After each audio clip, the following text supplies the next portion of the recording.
affect health.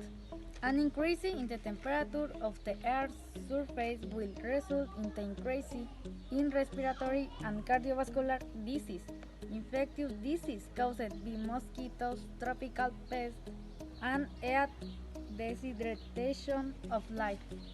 The conclusion is human beings are responsible for the problems caused by this warming. We can help find it. If we do not, the consequences will be serious. It's a problem that already affects us.